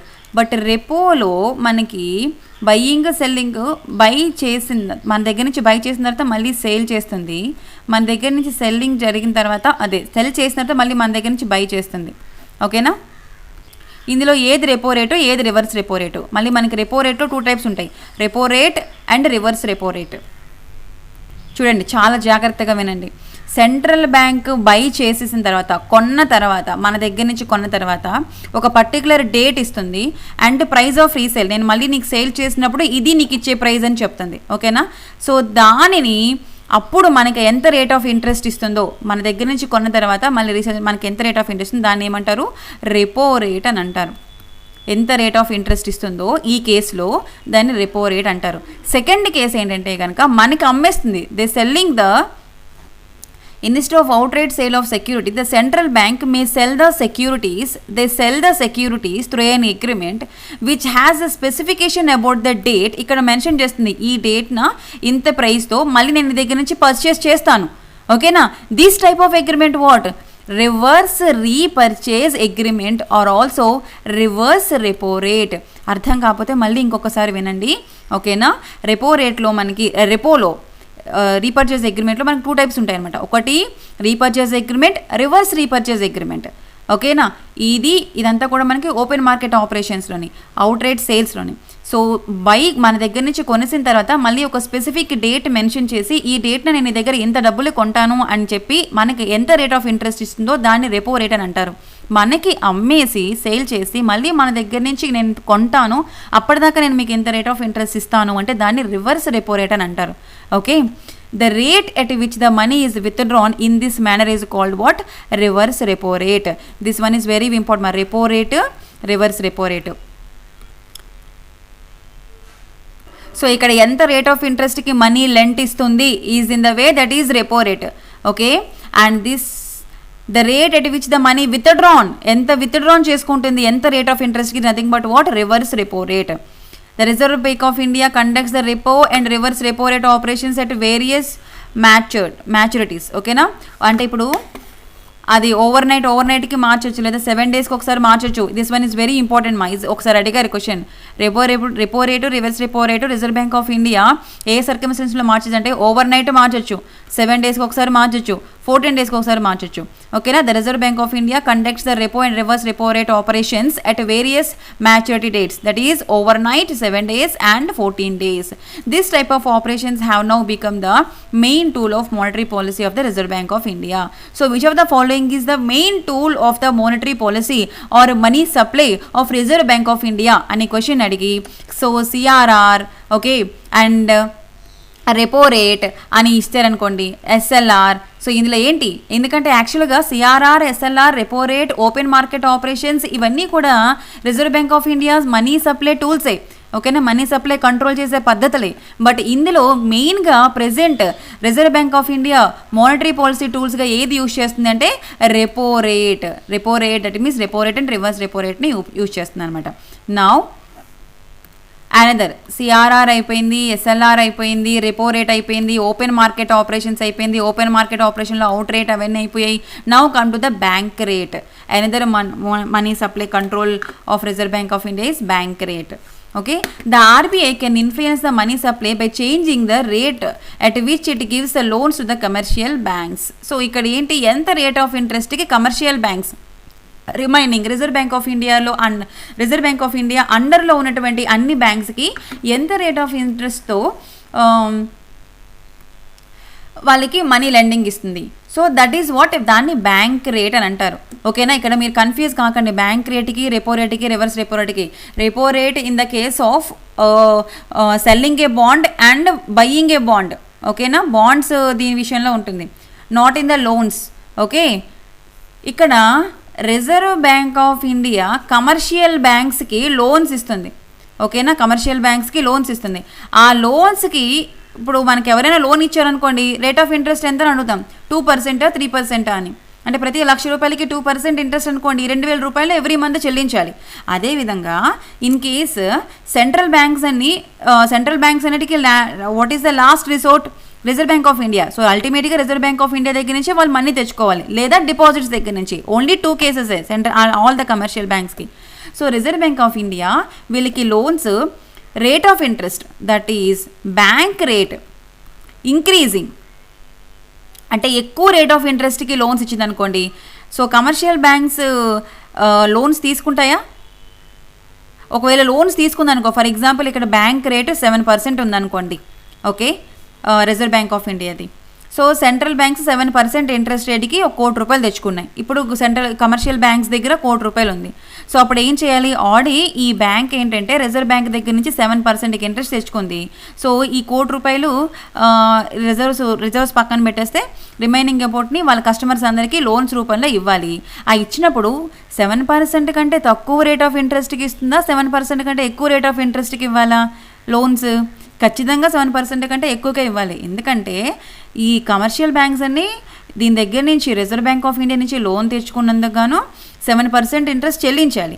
So ఆ 7% రావాలి, ప్లస్ కమర్షియల్ బ్యాంక్స్ ఆపరేషన్స్కి మనీ కావాలి. ఆ మనీ ఎక్కడ జనరేట్ అవుతుంది, ఇక్కడ జనరేట్ అవుతుంది. సో అందుకని ఎప్పుడైతే reserve bank of India commercial bank ఇచ్చిన బ్యాంక్ రేట్ ఎక్కువ అవుతుందో, కమర్షియల్ బ్యాంక్స్ వాళ్ళ కస్టమర్స్కి ఇచ్చిన లోన్ రేట్ ఎక్కువ అవుతుంది. ఓకేనా, if bank rate increases then all the banks యొక్క ఇంట్రెస్ట్ రేట్ అనేది ఇంక్రీజ్ అవుతుంది. If bank rate decreases then all the interest rates decrease అవుతాయి. అర్థమైందా? సో ఇప్పుడు for example reserve bank of India money control చేయాలి అనుకుంటే ఇక్కడ మనీ ఉండకూడదు, కమర్షియల్ బ్యాంక్ దగ్గర మనీ ఉండకూడదు. ఎందుకంటే అంత rate of interest commercial banks తీసుకొచ్చి అంత రేట్ ఆఫ్ ఇంట్రెస్ట్కి కస్టమర్స్కి ఇవ్వరు. ఎందుకంటే ఎక్కువ రేట్ ఆఫ్ ఇంట్రెస్ట్ ఉంటే మనం ఎవరి దగ్గర బ్యాంక్ దగ్గర లోన్ తీసుకోం. బయట 2%, 3% వచ్చినప్పుడు 1,00,000 రూపాయలకి, అదే 1,00,000 రూపాయలకి కమర్షియల్ బ్యాంక్స్లోని 15%, 16% ఎందుకు చెల్లిస్తారు? చెల్లించరు కదా, రైట్? అంటే ఇప్పుడు 1,00,000 రూపాయలకి 2,000 రూపాయలు కట్టడం ఈజీయా, 1,00,000 రూపాయలకి 15,000 రూపాయలు కట్టడం ఈజీయా? మీరు ఏ చూస్ చేసుకుంటే 2,000 రూపీస్ కట్టేది. ఎప్పుడైనా సరే మనకి బయట కంటే కమర్షియల్ బ్యాంక్స్లో తక్కువ రేట్ ఆఫ్ ఇంట్రెస్ట్ ఉంది కాబట్టి అక్కడ తీసుకుంటాం అనమాట, right? 1%, 1.4%.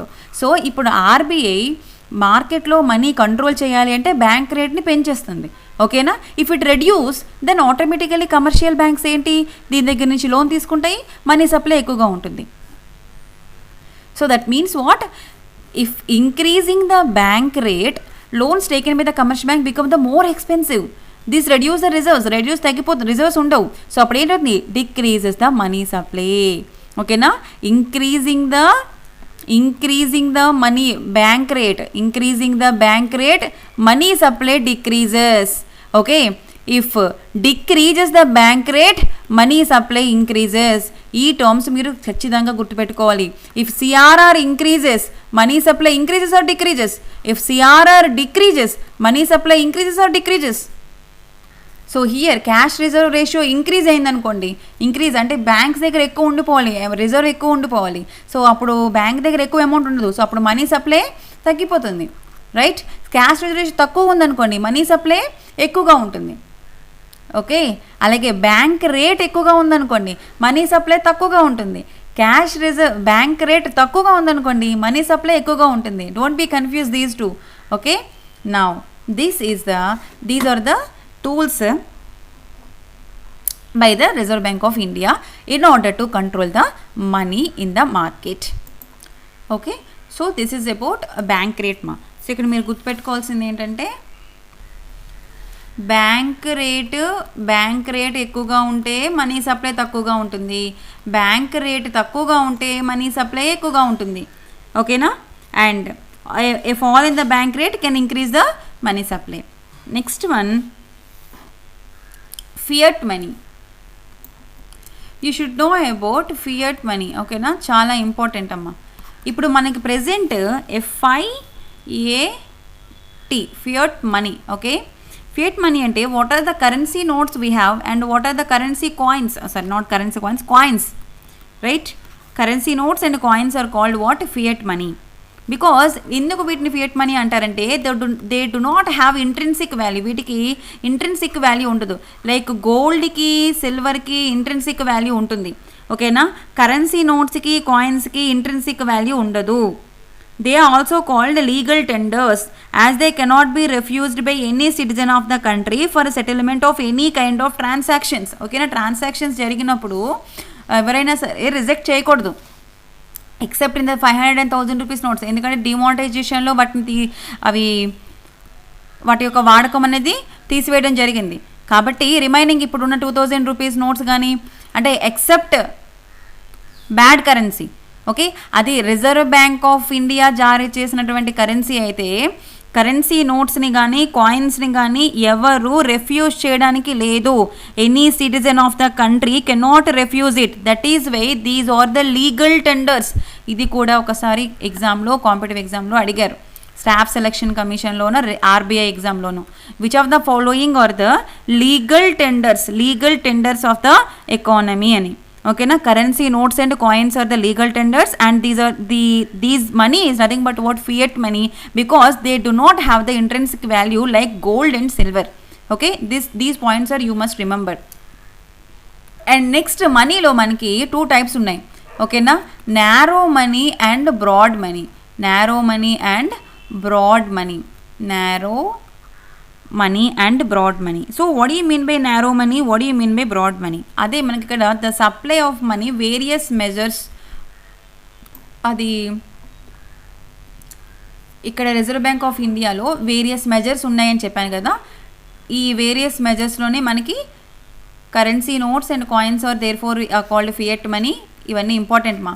They do not have the intrinsic value like gold and silver. Okay. They are also called legal tenders as they cannot refuse to anyone. Okay. ఈ పార్ట్ ఇంపార్టెంట్ అమ్మా. ఈ మొత్తం పారాగ్రాఫ్లో ఈ 3 పాయింట్స్ చాలు. నెక్స్ట్ ఇది లీగల్ డెఫినేషన్స్ చూద్దాము. Narrow and broad money. ఓకేనా. So ఇక్కడ మనకి మనీ సప్లైలో like money demand is a stock variable. Okay. So ఇక్కడ మనకి 4 టైప్స్ ఉంటాయి, M1, M2, M3, M4. M1, M2, M3, M4. Okay. ఇందులో M1, M2 is nothing but what, narrow money. Okay. M3 and M4 nothing but what, broad money. చాలాసార్లు ఎగ్జామ్స్లోని ఓకేనా M1 equation ఏంటి, M3 equation ఏంటి, M4 equation ఏంటి అని అడగడం జరిగిందనమాట. Okay. So first money supply అంటే ఏంటి మీకు తెలియాలి. మనీ సప్లై అంటే ఏంటి? Money in circulation among the public at a particular point of time. ఒక పర్టికులర్ పాయింట్ ఆఫ్ టైంలో మీ దగ్గర సర్క్యులేషన్ మనీ ఏదైతే ఉందో దాన్ని మనీ సప్లై అంటారు పబ్లిక్ దగ్గర. ఓకేనా? పబ్లిక్ దగ్గర ఒక పర్టికులర్ పాయింట్ ఆఫ్ టైంలో మనీ సర్క్యులేషన్ ఏదైతే ఉందో దాన్ని మనీ సప్లై అంటారు. So RBI publishes the figures for 4 alternative measures of the money supply. ఓకేనా? ఆర్బీఐ ఏంటి పబ్లిష్ చేస్తుంది? ఈ 4 టైప్స్ని, ఓకేనా, 4 ఆల్టర్నేటివ్ మెజర్స్ని మనీ సప్లైలో ఈ ఫిగర్స్ని పబ్లిష్ చేస్తుంది అనమాట reserve bank of India. So వాటిని ఏమంటారు? M1, M2, M3, M4. M1 అంటే ఏంటి? CU plus DD. CU అంటే ఇక్కడ ఏంటి? Currency in circulation. ఓకేనా? M1 ఈ ఫార్ములాస్ అన్నీ మీరు బ్లైండ్గా గుర్తుపెట్టుకోవాలి, తప్పదు, చాలా ఇంపార్టెంట్ ఈ topic. Okay, M1 is nothing but what? Currency in circulation. So present మనకి సర్క్యులేషన్లో ఉన్న కరెన్సీ ఏంటి? Plus demand deposits. DD means what? Demand deposits. Okay, net demand deposits, that is nothing but M1. ఈ formula గుర్తుపెట్టుకోండి. M2 is equal to next RBI measure ఏంటి? M2 is equal to M1 plus saving deposits with the post office saving bank అకౌంట్స్లో మనం కొన్ని deposits చేసుకుంటాం. ఓకేనా? దానితో కలిపి M1లో ఆల్రెడీ మనకి ఏంటున్నాయి? Currency in circulation plus demand deposits ఉన్నాయి, right? So currency in circulation plus demand deposits plus what are the savings with the post office saving banks, not the commercial banks. Post office saving banks is nothing but what? M2. So దాన్ని ఏమంటారు మనం? Narrow money అని అంటారు. ఓకేనా? ఈ రెండింటిని ఏమంటారు? Narrow money. Now come to the M3లో M1, don't be that M1 plus M2 plus something అని, M1 plus net time deposits of the commercial banks. ఓకేనా? కమర్షియల్ బ్యాంక్లో ఉన్న నెట్ టైమ్ డిపాజిట్స్. M2లో మనకి పోస్ట్ ఆఫీస్ సేవింగ్ బ్యాంక్స్లో ఉన్న deposits, M3లో మనకి commercial బ్యాంక్స్లో ఉన్న timely deposits, net time deposits. Okay, that is what M3. Next M4లో చూడండి, ఇక్కడ M1 means what? Currency in circulation plus demand deposits plus the deposits in commercial banks. Next come to the M4, M3 plus total deposits with the post office saving organisations excluding national saving certificates. ఓకేనా? You see here M3లో M4 is equal to M3 means what? M1 plus CEB plus M2 ఉన్నట్టే. ఓకేనా? M2 అంటే ఏంటి? ఆ saving bank post ఆఫీస్లో deposits. M3 అంటే M3లో కమర్షియల్ బ్యాంక్ డిపాజిట్స్ వస్తుంది.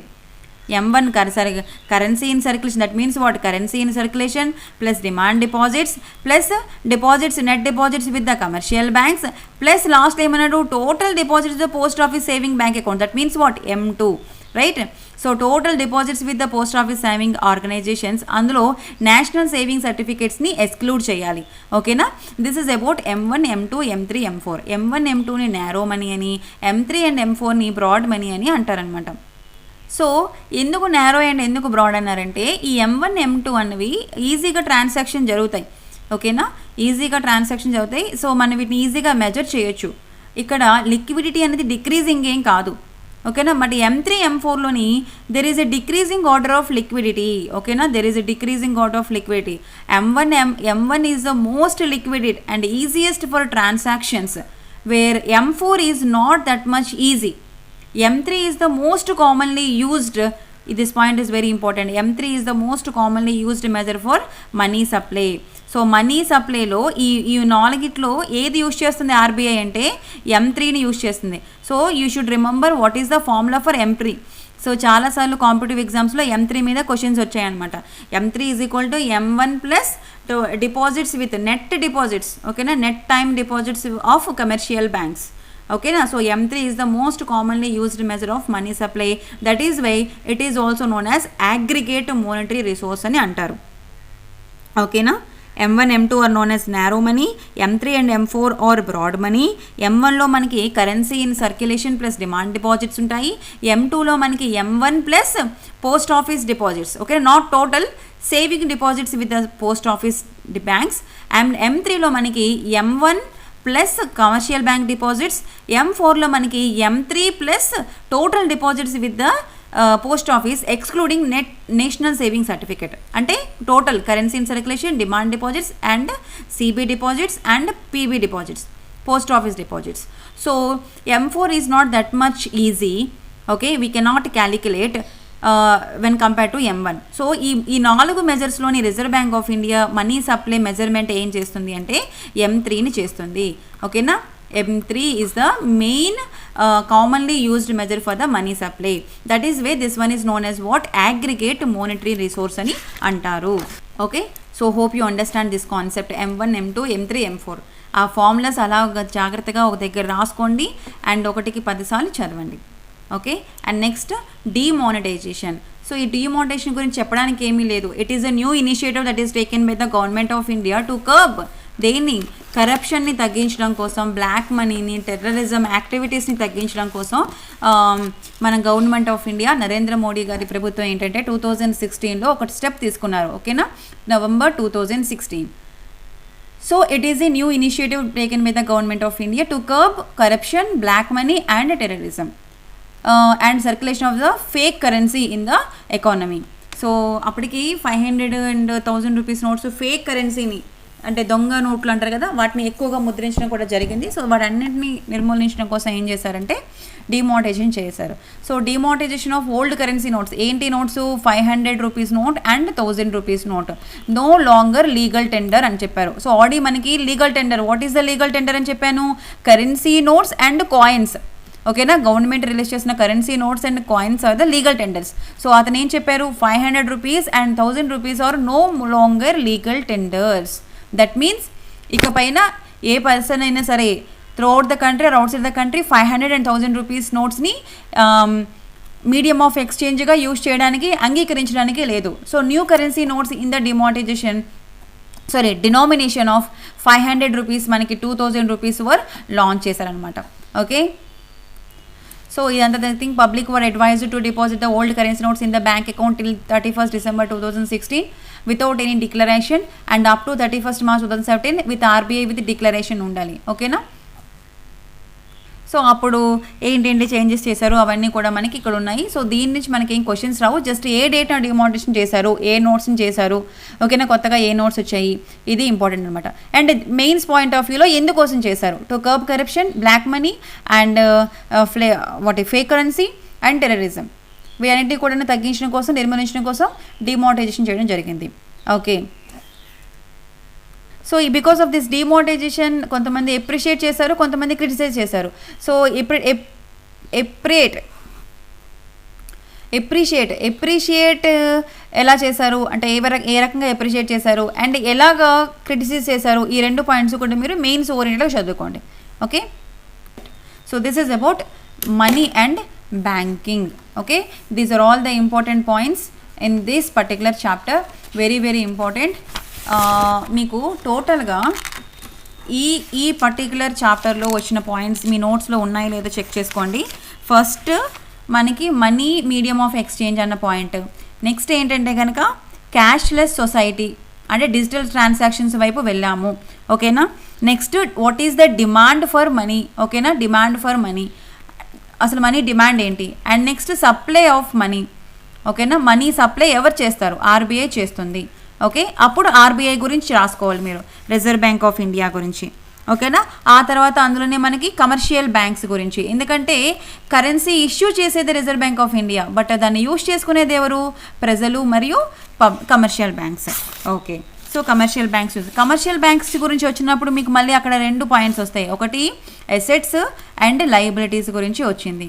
ఓకేనా, ఆ తర్వాత రిజర్వ్స్ గురించి వచ్చింది, అంతా ఇచ్చేయకూడదు రిజర్వ్స్. యు సీ హియర్ అసెట్స్కి మీకు అక్కడ ఈక్వేషన్ చెప్పాను, ఏంటి, loans given to the reserves, right, assets is equal to what are the reserves with the commercial bank with the central bank plus loans given to the public is nothing but what, assets కదా, ఆ ఫార్ములాను గుర్తుపెట్టుకోవాలి. And reserves అంటే ఏంటి, ఈ రిజర్వ్స్లో CRR SLR అంటే ఏంటి. Okay, and CLR and SLR static liquid ratio, and next one open market operations, and here we have out rate and here we have repo, and in repo we have repo rate and reverse repo rate. ఇవన్నీ కూడా మీ నోట్స్లో ఉండాలి. ఓకేనా, repo rate and reverse repo rate. And next topic we have out rate, repo rate, and that is what, reverse purchase agreement అంటారు దీన్ని, reverse purchase agreement and this is purchase agreement. And next one another money control tool ఏంటి, bank rate. Okay, so bank rate పెరిగినప్పుడు money supply ఎలా ఉంటుంది, bank rate తగ్గినప్పుడు money supply ఎలా ఉంటుంది. And next one fiat money అంటే ఏంటి, fiat money is nothing but what, currency notes and currency coins. ఓకేనా, that is fiat money. So this is one but legal tender ఉంటుంది. And next one last topic narrow money and broad money. These are the measures. Here we have M1, M2, M3, M4. ఇందులో మెయిన్గా ఈ money supply measure దేంతో చేస్తారు, M3తో చేస్తారు. So M3 nothing but what, M1 plus deposits with commercial banks. Okay, so this is about entire this chapter. Okay, so hope you understand. Please do subscribe to our channel for more videos. If you understand మీకు అందరికీ అర్థమైతే please like and share with your friends and family members. And thank you for watching. Thank you again.